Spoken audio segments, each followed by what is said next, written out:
Good morning, students. Today I am going to dissect the temporal region. So this I will remove the superficial fascia, the fat, fibrofatty tissue. Will try to dissect the auriculotemporal nerve and superficial temporal artery and vein from this region. So I will expose the temporal fascia. Then I will also remove this parotid gland, which we have seen already, and will expose the masseter muscle here, okay? And will remove this parotid gland so as to go on to the to completely expose the masseter muscle. So first I will do the temporal region, and then we'll go to the dissection of the masseter muscle and will reflect the masseter muscle in today's dissection. Now this is the bony region of this temporal region, okay? You can see here, this is the superior temporal line coming here. You can see this faint line coming here. It is the superior temporal line where the temporal fascia is attached, and which is also attached onto the zygomatic arch. So first I will expose the temporal fascia and then will reflect to see the fibers of the temporalis muscle, which take origin from the floor of this temporal fossa, and this also takes origin from the undersurface of the temporal fascia. Most of the fibers of the temporalis, they form a tendon, and this tendon goes deep to that of the zygomatic arch to get attached onto the coronoid process of the mandible. Then I will dissect, after cutting this zygomatic arch, not cutting, before that I will dissect the masseter muscle, inserting onto the lateral surface of the ramus of the mandible, and then will cut this zygomatic arch to reflect the insertion from origin towards the insertion to expose the nerve to masseter and vessels coming from this masseteric notch, okay, masseteric notch. Now for this I am using this Thieme dissector. This is the volume 3 for head and neck, authored by me. This is for head and neck and brain, and I will show you the masseter muscle here in this region and the temporalis muscle. So this is the temporal and the infratemporal region from this dissector, and it is very good for the dissection as it gives lot of the good picture here. This is the temporalis muscle taking origin and going deep to the zygomatic arch, and then this is the masseter muscles, which superficial and deep fibers going to the ramus. Now in this way I will completely expose the temporalis from origin to insertion after cutting the zygomatic arch, and then we will also cut the masseter muscle to see its nerve supply and vessel. So I will come after doing some superficial dissection and will start the video again. Welcome back, students. Now what I did is I have removed the everything superficial fascia and some of its minor contents from the temporal region. This is the temporal fossa, and this is that temporal fascia, okay, this glistening membrane which is tough, and it is attached to that of the superior temporal line here, okay, where I am just moving, and this is covering to the temporalis muscle, which I will expose in the third set of this dissection. Okay, now this temporal fascia, as it approaches to this zygomatic arch, you can feel here that this is the zygomatic arch, okay, this is the zygomatic arch is here, and as soon as, okay, it comes close to the zygomatic arch, the temporal fascia splits into the two layers, okay. This is the superficial layer underneath of which I will push the knife here. You can see that this is the superficial layer is here, and I have removed in this small part which was getting attached onto the upper margin of the zygomatic arch. Now in between the two layers, the deeper is there, which will go deep to the zygomatic arch to blend with the deeper structure in the infratemporal fossa.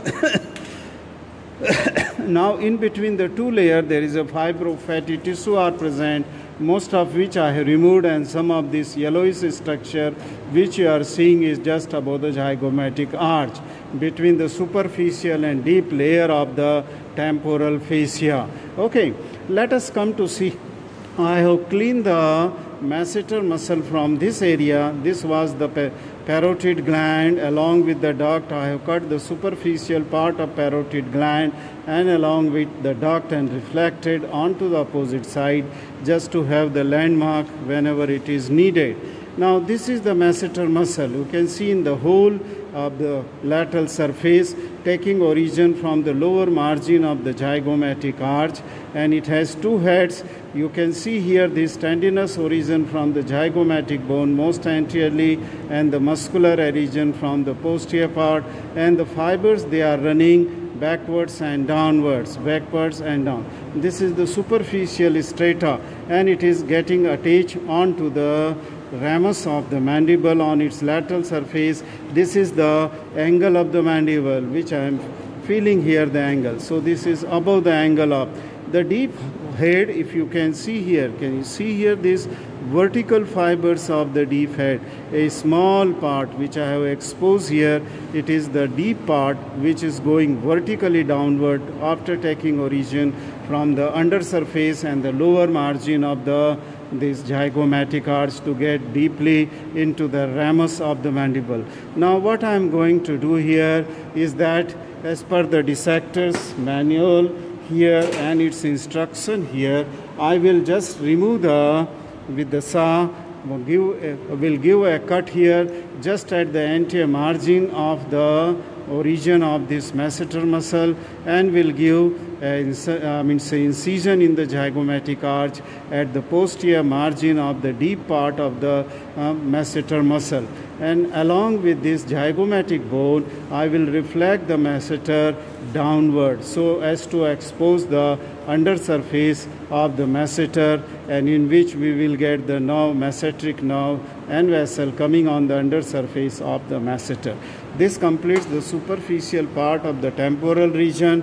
First I will cut this zygomatic, reflect it, and then will remove the fascia and will expose the muscle in the next video. Just stay with me. I will come back after some time.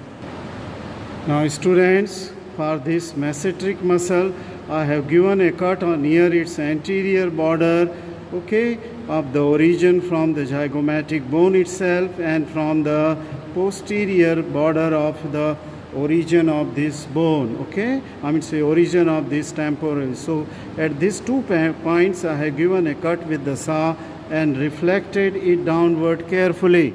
There was lot of the fat here which I have removed from the undersurface of the upper end of the masseter muscle, and you can see here the nerves and vessels, they are going in the substance of the masseter muscle which are coming from above, okay, and from posterior aspect. I may get some further nerves and then I will show you. Now what I am going to do is to reflect this masseteric muscle, masseter muscle downwards at the site of its insertion onto the angle of the mandible. Yes students, now I have reflected the masseter muscle downwards towards the angle of the mandible. Here is the angle of the mandible. This is the anterior border of the masseter where it is crossed here. Just at its anteroinferior angle we have seen this facial artery is present here, okay.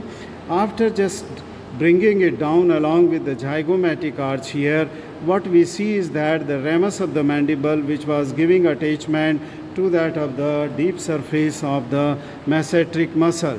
Now you can see here, this is the notch of the mandibular notch between the coronoid process and that of the head of the mandible. This is the coronoid process, okay, and on this coronoid process you can see that this tendon, strong tendon of the temporalis muscle is getting inserted. Now, which I have shown you the presence of the superficial fascia of the temporal fascia, superficial layer which was here, and this is that deep fascia which were attached onto the zygomatic arch. The deep fascia is going deep, and deep to it is the fibrofatty tissues are here. What I am going to do is now to remove the whole of the temporal fascia so as to expose the origin and insertion of this temporalis muscle. And here in front of the ear, you have seen that these are the bunch of the auriculotemporal nerve and superficial temporal vessel which is going here into the temple, okay, or the temporal fossa here. I have just removed the branches, that is parietal and the this temporal branch of the these arteries and vein. So this is okay. Welcome back, students. Now in this I have just dissected the masseter muscle and then the temporalis muscle. After removing the fascia, temporal fascia, you will be able to see the direction of the muscle fibers. So this is the picture where the masseter is intact, here and getting attachment onto the zygomatic, and this is temporalis which is going deep to the zygomatic arch, okay. But here after removal of the zygomatic arch, that is the origin of masseter, and reflecting it downward, we are seeing completely the temporalis. Exactly I will show you in this dissection also. Remember that this is from the Thieme dissector. I am the author of this volume number 3 for head and neck and the brain. Let us see here that after reflection of this cut zygomatic arch with the origin of masseter, we have exposed the complete temporalis muscle. This is the ramus of the mandible which is seen from that of the lateral side. Here is the coronoid process on which the strong tendon of the temporalis is attached. You can see the origin of this temporalis muscle. See the direction of the fiber. If you are not able to see, just zoom the camera, okay, and then you can see that this is the vertical fibers which are going to the coronoid process, then oblique fibers, and if you will see the posterior-most fibers here, these posterior fibers, they are horizontally placed, okay, and then they are getting attachment. That means the function of the temporalis will be that closure of mouth by the anterior fibers, and the posterior fibers will retract back the mandible towards the posterior side. You can see here, this is the coronoid process here, where the vertical fibers will lift the mandible upward, so it will be the closure of the mouth. But those fibers which are horizontally placed posterior, coming from posterior side, they will pull the mandible backward, thus in the retraction of the mandible. Probably these posterior-most fibers are the only fibers of the temporalis muscle which retract. Thank you very much for watching this dissection of the temporalis and masseter.